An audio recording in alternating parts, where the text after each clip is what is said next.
story. I was online with you guys and my phone completely died. I think that Facebook Live was a lot longer than we thought it would be, but just a refresher, I'm Dr. Celeste, your board certified family medicine physician.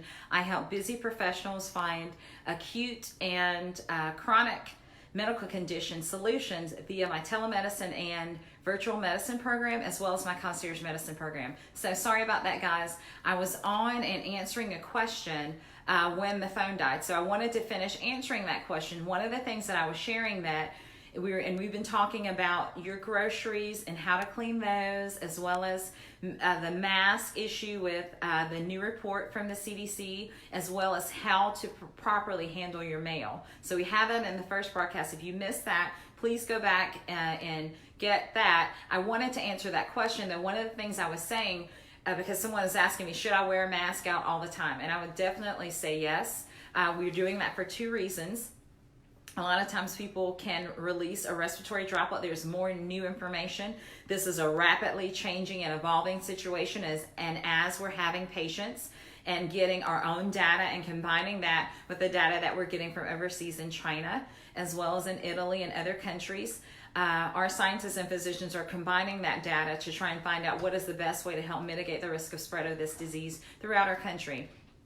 And in that vein, they released a report today discussing the recommendation to wear a mask when you go out. Now, they are saying a cloth barrier of some form, so please don't go out and buy the N95 mask. We hit on that earlier. Wearing a mask could prove to be protective, because at this point, we know that the viral pathogen, which is so teeny tiny, it's so little tiny for one little molecule of the virus, and live on a surface for several days at a time. So we want to make sure that we are taking measures to help decrease the risk of spread in our home, and making sure that when we go out, we follow these measures to decrease the likelihood of having the virus brought into our home. And so taking those measures will help to do that. We talked about washing our groceries, having a designated area, cleaning those surfaces, even with like Dawn dishwashing liquid, with a little bleach or a little bit of Lysol in the water to basically wash down your groceries is an excellent idea, and making sure you have a clean table to have that happen. So really quickly, I'm just going to highlight it because I talked about it earlier, so I don't want to bore you or go over the information too much, but I also realized that someone may be watching this with me now that didn't hear the information earlier. So we talked about the proper way to do a grocery visit. We're going to, number one, we're going to make a list. If you're in a household where you have two adults, and if we can make it so that only one person goes to decrease the risk, we definitely want to do that. We want to decrease the recommendation that you take your children out to the grocery store.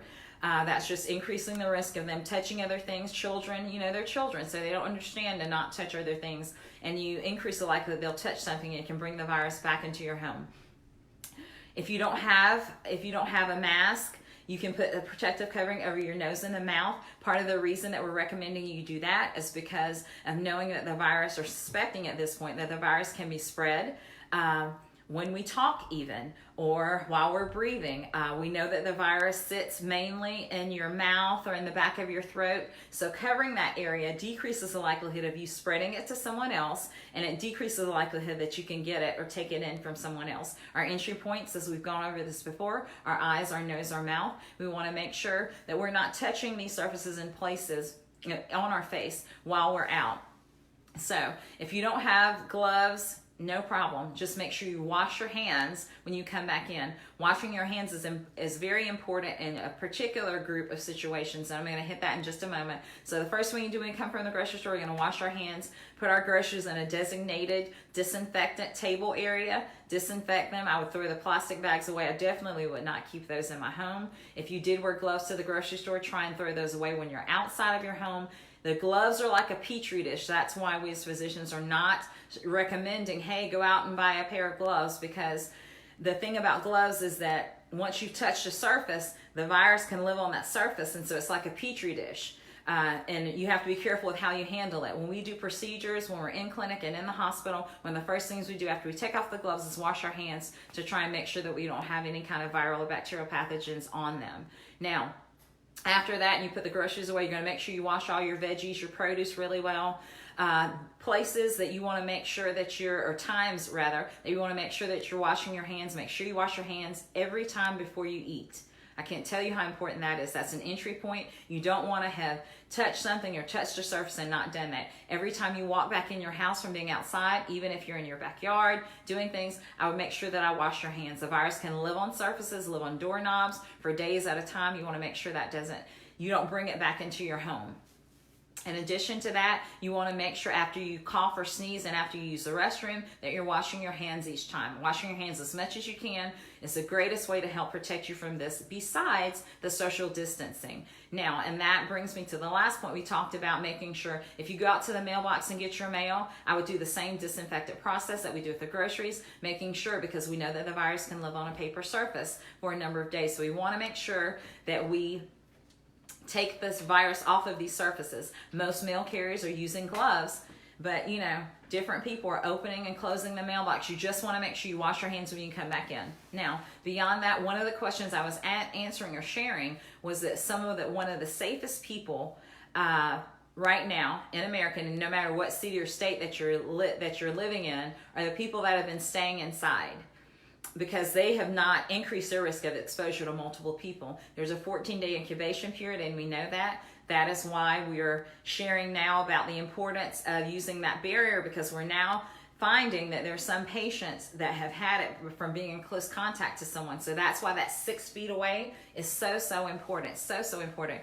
If you have to leave the home and be around other people. If you're in a grocery store line and the person is not practicing social distancing, I encourage you to nicely and politely back up away from them.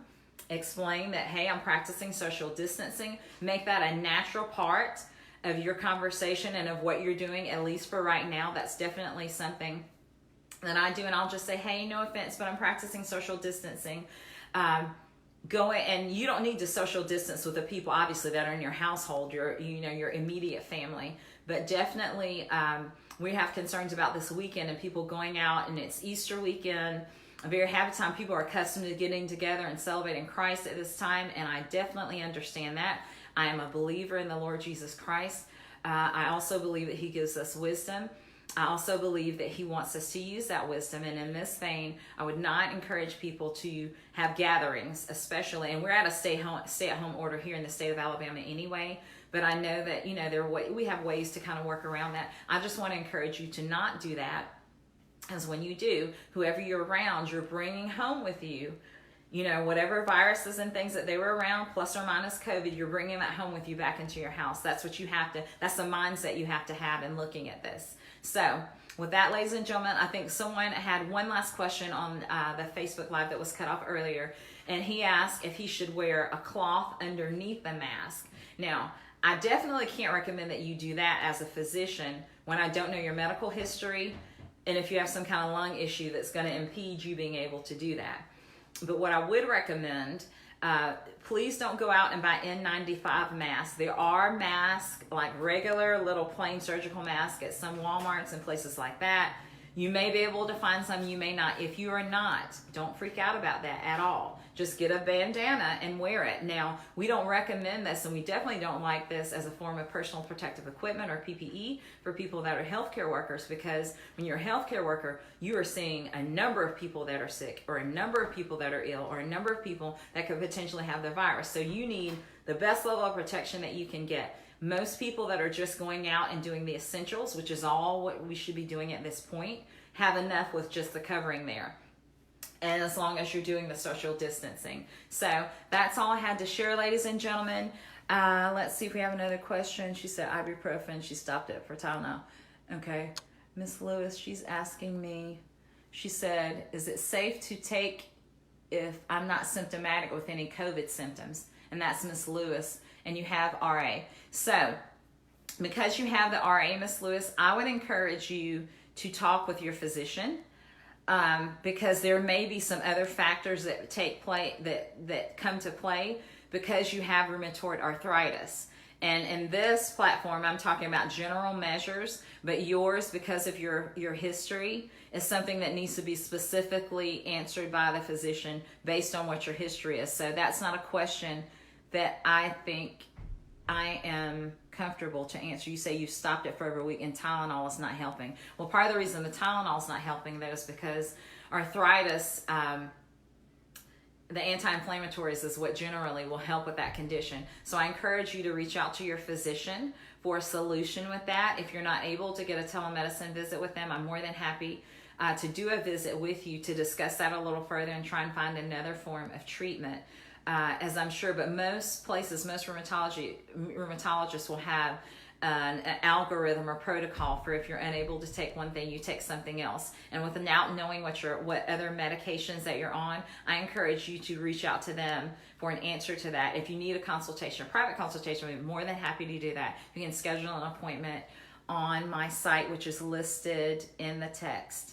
Okay, so that's all I had to share, guys. Again, sorry that my phone died before. We've been on the phone all day with conference calls, consults, and all kind of things going on. So with that, ladies and gentlemen, I hope that everyone has a good night. Keep these things in mind. Do not be fearful. Do not be afraid. Feel empowered. The things that you can do to help feel that way are washing your hands, making sure you're drinking plenty of water, and taking your multivitamins, building your immunity, exercising still, which is definitely a challenge for me, that I can't get to my favorite way to exercise, which is the curve, which is inside a gym, and that's a primary way that I get my exercise in. But we're, doing other measures, doing other things, trying to get a different regimen. And my trainer he sends us a workout to do every morning, and so we've been doing that here in my home.